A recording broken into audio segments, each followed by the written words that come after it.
On ZocDoc, you'll find quality doctors who focus on you, listen to you, and prioritize your care. Using their free app that millions of users rely on, you can find the right doctor that meets your needs and fits your schedule. Book an appointment with a few taps in their app and start feeling better, faster with ZocDoc. Go to ZocDoc.com/something and download the ZocDoc app for free. Then start your search for a top-rated doctor today. That's ZocDoc.com/something. ZocDoc.com/something. Hello, spooky friends. It's Blair Bathory, your podcast host. And today is really exciting because it marks the 300th episode of Something Scary. And I wanted to thank all the fans that join me every week, the team that makes this possible, and all the hosts that came before me. It's been an honor to be your spooky storyteller. And I thought there was no better way to celebrate than to introduce the podcast from a mysterious location. I'm here at the 54 Columns in Atlanta, Georgia, which is debated on if it's an art installation or a vortex to conjure evil spirits. I'm about to find out, but until then, listen to the podcast and let me know what you think in the comments. Sweet screams.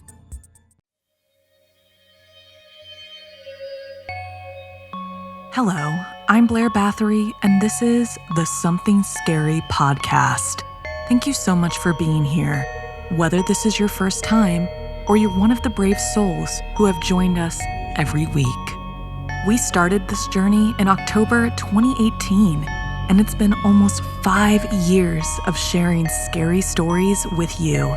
And we couldn't do it without all our amazing fans and listeners who shared their stories with us every week. And for this, we are extremely grateful. What an amazing community of horror creators and fans.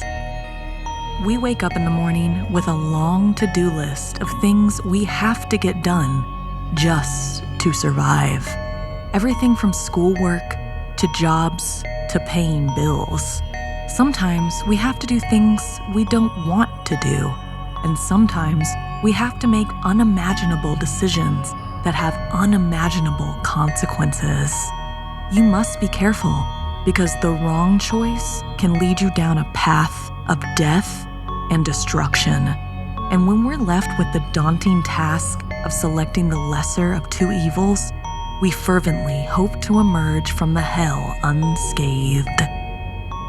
First, a never-ending seance, followed by beware the silence. Then, you'd be safer at home. Finally, in our featured story, Prom Night Horror. So, wanna hear something scary?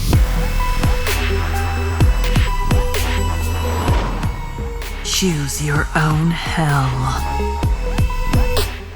They say the universe responds to our desires, granting us what we ask for. So be prepared for the consequences of whatever you may summon, inspired by this true story from Annette.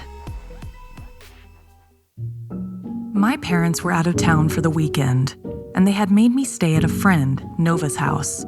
Nova was great, but I always hated sleeping over at her place. It wasn't the comfortable, cozy environment of my own home. Instead, it was filled with strange trinkets and eerie decorations that gave me the creeps. We usually stayed up late into the night, watching scary movies, despite my pleading for sleep. I often longed for simple activities like playing Monopoly or cards. But Nova and her friends preferred indulging in crazy games like Truth or Dare. I was always the one dragged into their wild adventures. That night, Nova's latest obsession was a seance.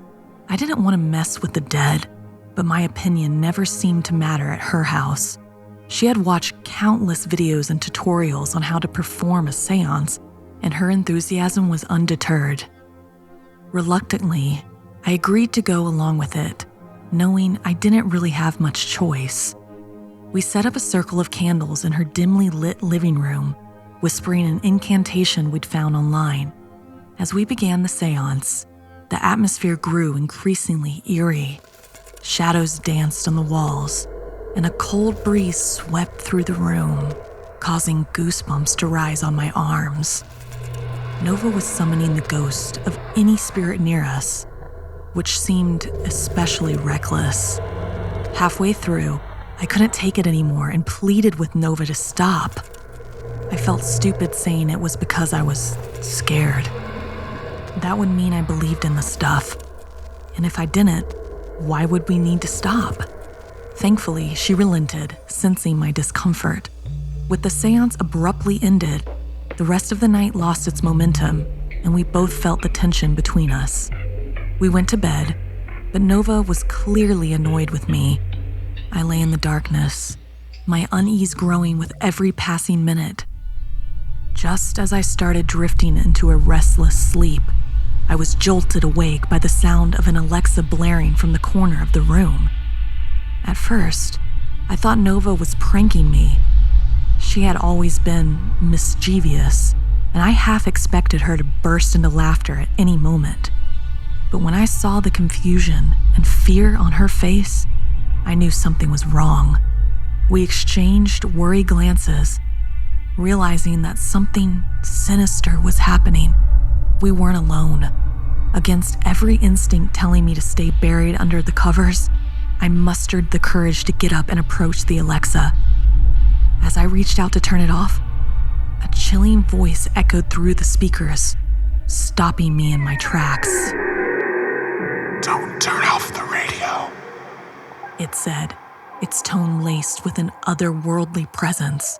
Startled, I hesitated for a minute, my hand lingering over the power button. The voice came again, this time angrier and more menacing. "Don't turn off the radio." Fear coursed through my veins. I just wanted the loud music to stop. I didn't want to anger anyone. Then Nova pushed past me and grabbed the plug in an attempt to turn off the radio. Before she could rip it out of the wall, the voice erupted with fury, echoing through the room. "Don't turn off the radio!" It screamed, shaking the very foundation of our sanity. We recoiled in horror, our faces drained of color. As the air grew heavy, an icy grip latched onto my throat, thrusting me against the wall. Desperation overcame me, and with every muscle in my body I tried but failed to scream for help. When I was finally able to turn my head in her direction, I saw Nova lay motionless on the floor, knocked unconscious. In the midst of our terrifying ordeal, a sudden flicker of light illuminated the room. It was Nova's father, his face contorted with sleep and annoyance. Oblivious to the evil forces at play, he demanded an immediate end to whatever twisted game he believed we were playing. He turned off the Alexa, then claimed a seat in the room, his cell the only source of illumination. With chilling determination, he remained awake until exhaustion took hold, and finally, we all succumbed to sleep. Dawn broke, and when I woke to the scent of pancakes wafting through the air, a perplexing question lingered within me. Had it all been a figment of my imagination? But as I turned my gaze towards Nova, her haunted expression mirrored my own, confirming the horrifying reality we both shared. We had summoned a spirit. Haunted by the malevolent presence that we summoned that night, I dared not return to Nova's house. Our friendship gradually dissolved, never knowing what to say to each other and not wanting to speak of what really happened.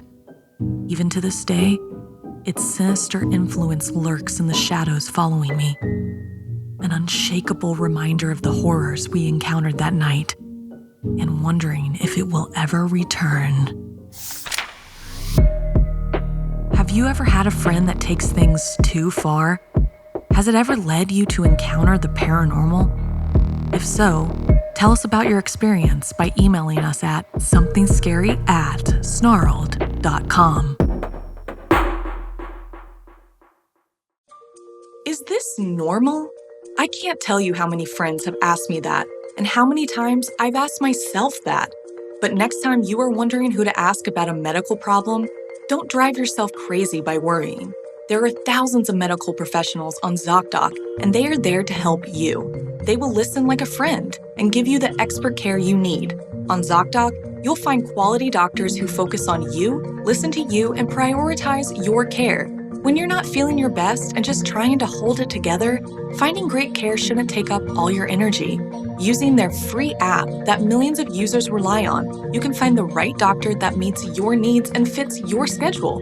Book an appointment with a few taps in their app and start feeling better, faster with ZocDoc. Go to ZocDoc.com/something and download the ZocDoc app for free. Then start your search for a top-rated doctor today. Many are available within 24 hours. That's ZocDoc.com/something. ZocDoc.com/something.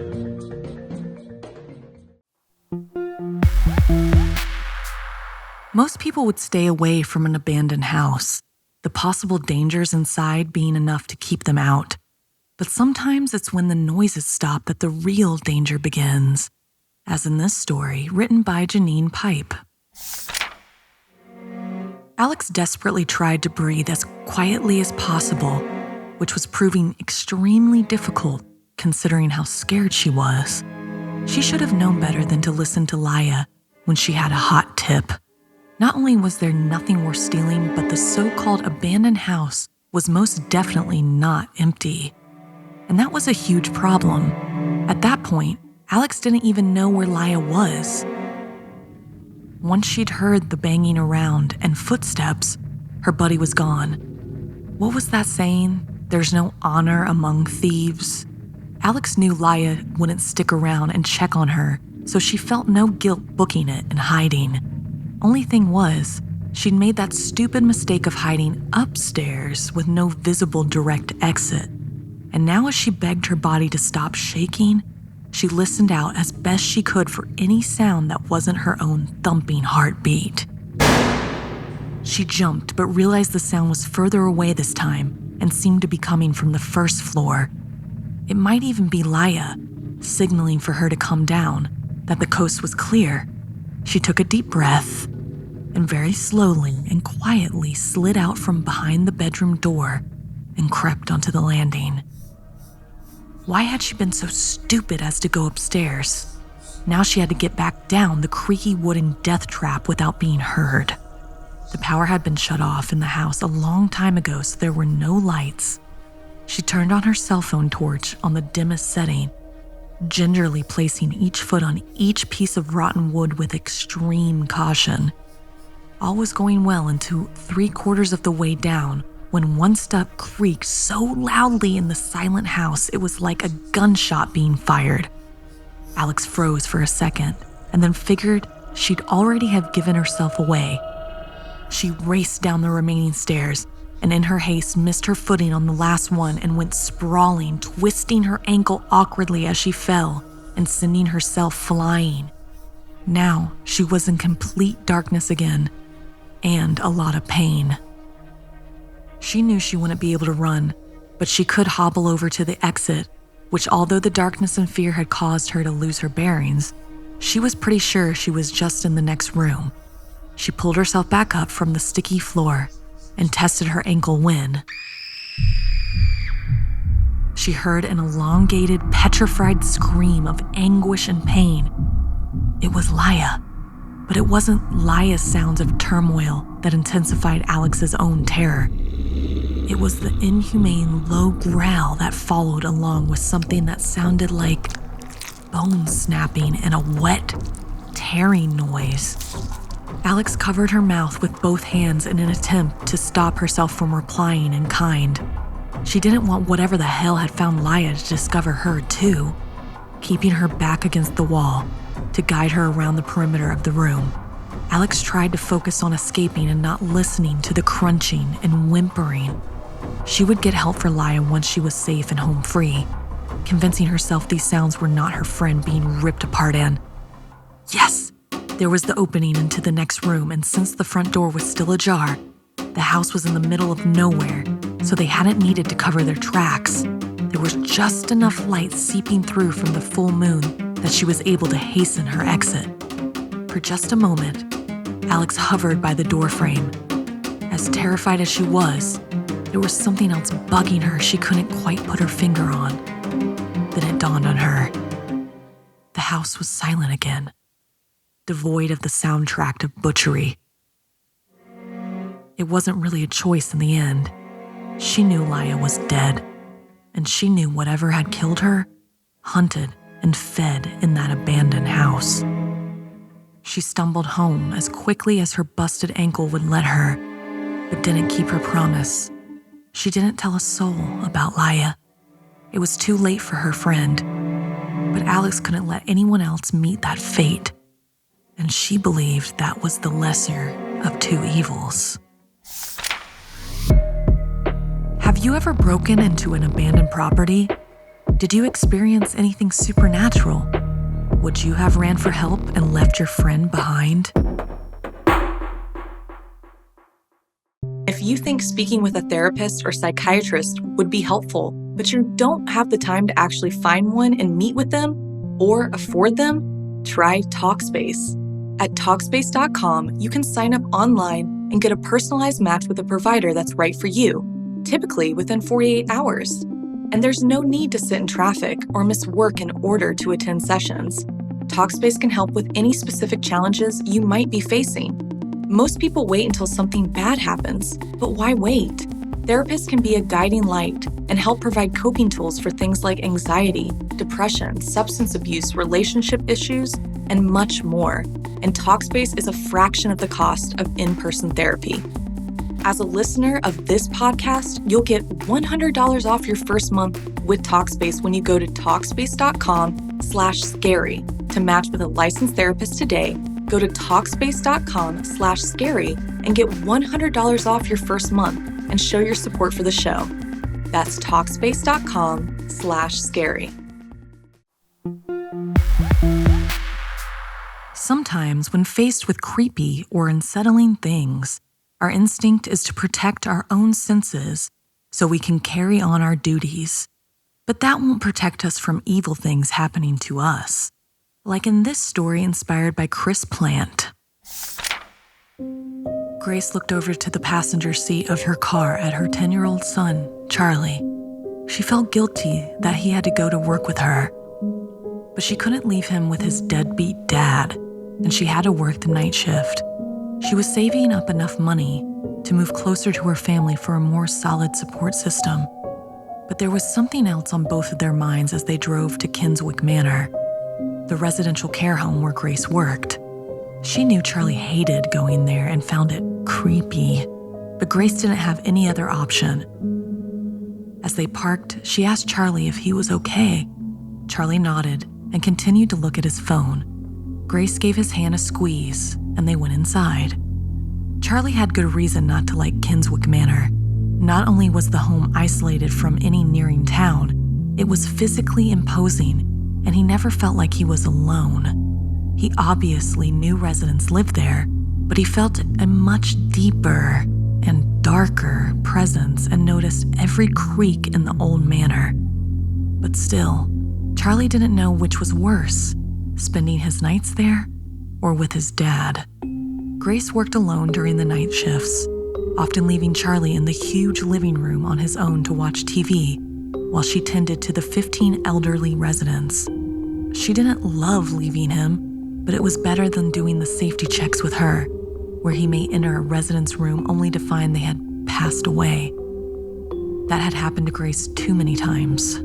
And so, the pattern was the same that particular night.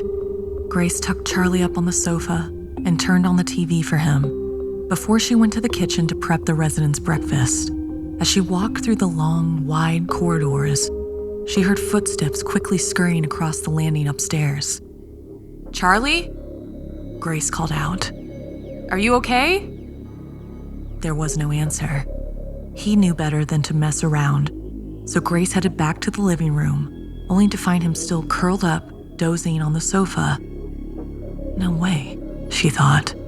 It seemed Charlie hadn't heard anything, so she kept it to herself and went upstairs to investigate. No point in worrying him. Maybe she imagined it. Grace walked the hallway where the footsteps had come from, just in case one of the residents was sleepwalking. But as expected, it was empty, without any sign of a disturbance. After checking the other 14 residents were all sound asleep, she checked in on the last room along the hall. A frail and elderly woman was sitting on a chair in the corner.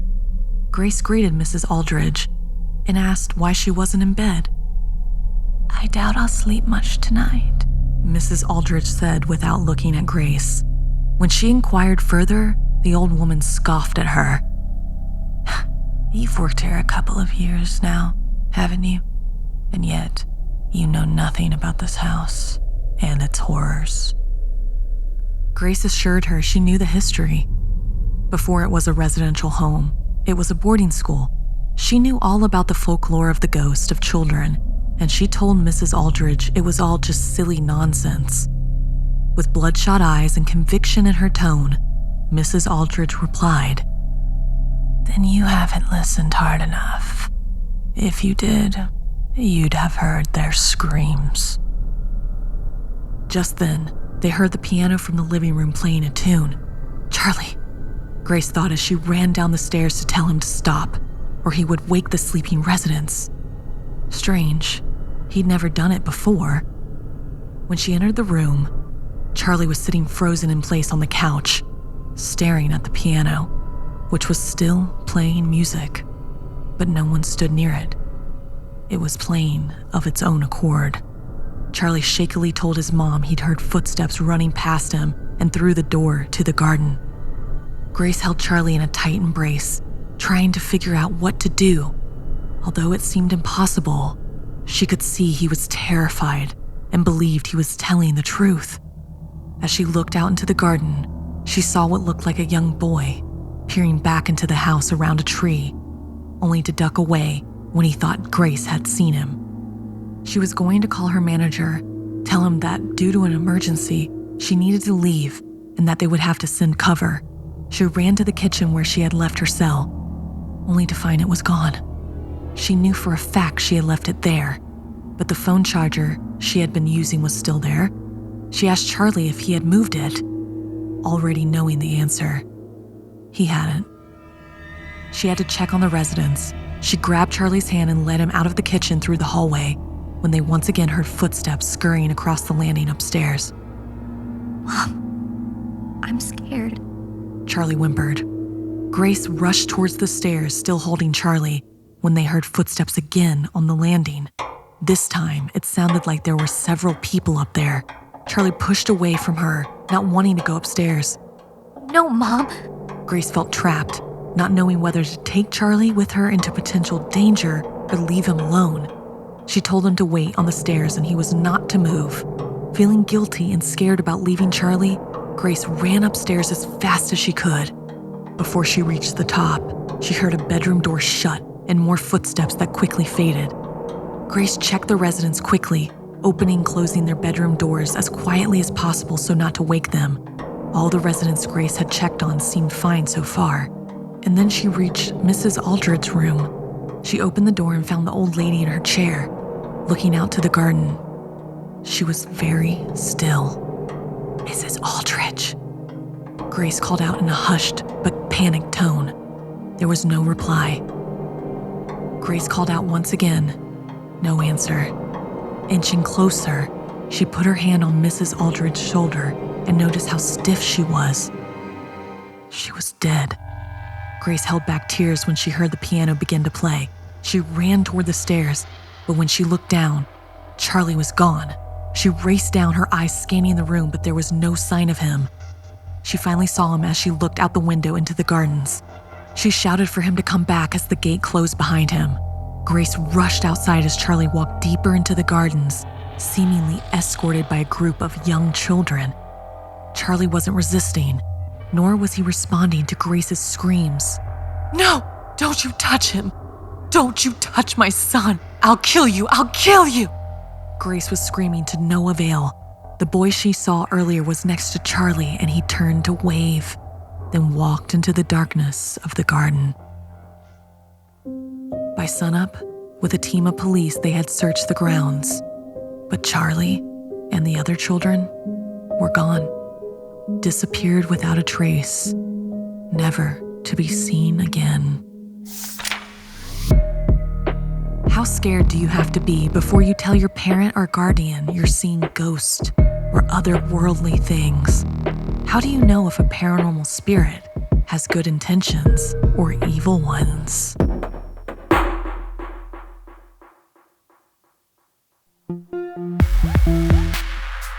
In our final story, join my co-host Stephanie as she tells the tale of horror on prom night, written by Sarah Lukasiewicz and Janine Pipe, and animated as a very special Choose Your Own Adventure episode, now over on youtube.com/snarled. You're running down the dimly lit hallway. Your heart pounding in your chest, sweat drips down your forehead, and your feet ache with each step. Why did you choose these new shoes tonight? You should have known better than to wear them without breaking them in. But now is not the time to dwell on your footwear choices. As you burst through the double doors, you come to a sudden halt, catching your breath. Standing in front of you are your best friends, dressed in their elegant gowns and sharp tucks for prom. They greet you with smiles and mention that they almost left without you. You brush off the comment, grateful that you made it in time. The night is amazing. The music, the laughter, the dancing, everything seems perfect. You can't wait to continue the festivities by heading out to the pizza place with your friends. But as you mentioned your excitement about the plan, their expressions turn serious. The plans have changed, one friend says. Confusion fills your mind. What could have possibly changed? Before you can ask, your best friends step aside, and there he is, Graham Hawthorne. Your heart drops and you start to sweat all over again. You try to control your breathing so that no one suspects anything is wrong. You can't bring yourself to make eye contact with him. Graham has always had a mysterious aura around him. His dark, piercing eyes seem to see right through you, and his perfectly styled hair contrasts with his unnerving presence. You can't understand why everyone else seems so infatuated with him, and why he's obsessed with your best friend. He gives you the creeps. You remember that one time when you got to class early. You overheard him having a conversation with someone, but when you entered, no one else was there. It sent chills down your spine, adding another reason to be wary of him.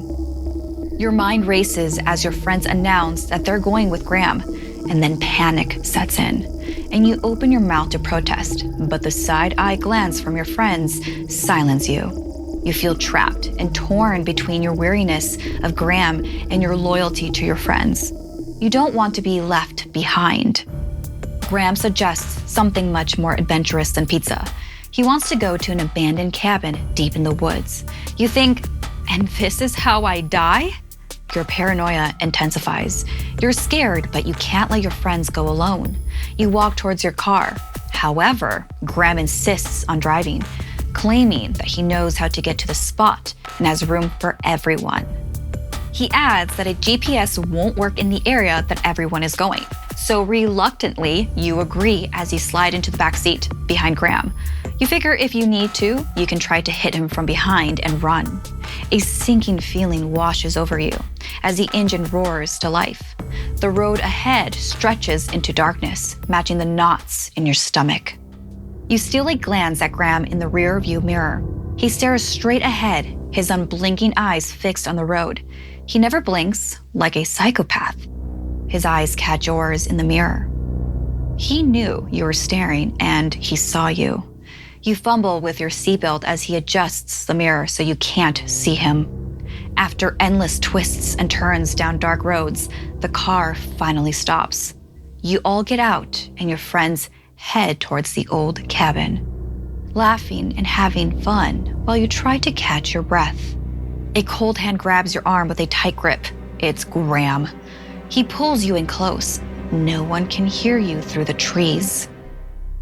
His breath sends shivers down your spine as he whispers, You thought you could avoid me, but you can't.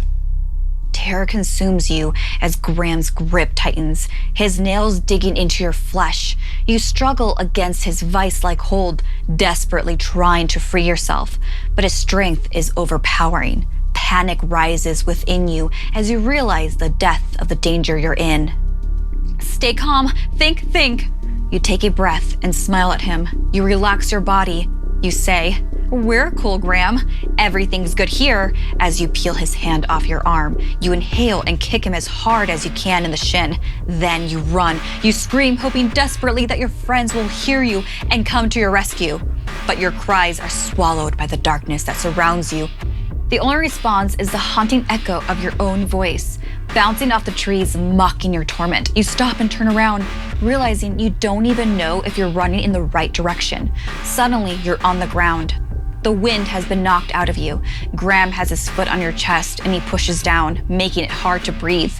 You feel a surge of pain coursing through your body. With a sadistic smile and surprising strength, Graham pulls you up, pinging you against a tree. He leans close, his face inches away from yours.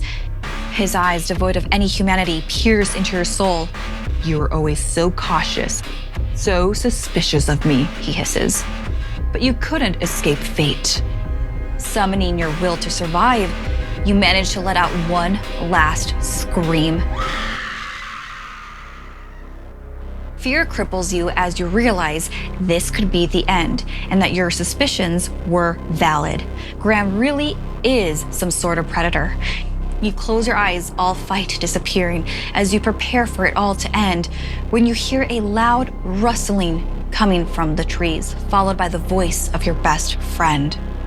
"Hey, what's going on?" You dare to open your eyes and see the rest of your friends looking puzzled. "Help!" you manage to call out, and they rush over. But Graham doesn't release his grip, trying to look casual, but it's too late. The others have seen his true colors. Your best friend suddenly appears and smacks Graham over the head with a shovel, hard. He cries out in pain, finally letting you go. He stumbles and falls to the ground. Before you can stop yourself, you reach into his jacket pocket and grab the car keys. Then you and your friends quickly rush over to his car and drive away, leaving him on the floor, semi-conscious. Graham deserves to rot in those woods, but although you escaped, you're always looking over your shoulder, wondering if he'll return for revenge. Do you want to hear the other ways this story could have ended? Head over to youtube.com/snarled after 11 a.m. Pacific Standard Time and watch the Choose Your Own Adventure version of this episode. This week's podcast stories were edited by Sarah Lukasiewicz, Janine Pipe, and Stephanie Strange. Narration by Blair Bathory and Stephanie Strange. Audio edited and mixed by Fitz Harris. Additional audio editing by Calvin Linderman. Art and graphics by Irma Richardson. Produced by Anna Villalobos. Executive produced by Gail Gilman. Music by Sapphire Sindalo and Calvin Linderman.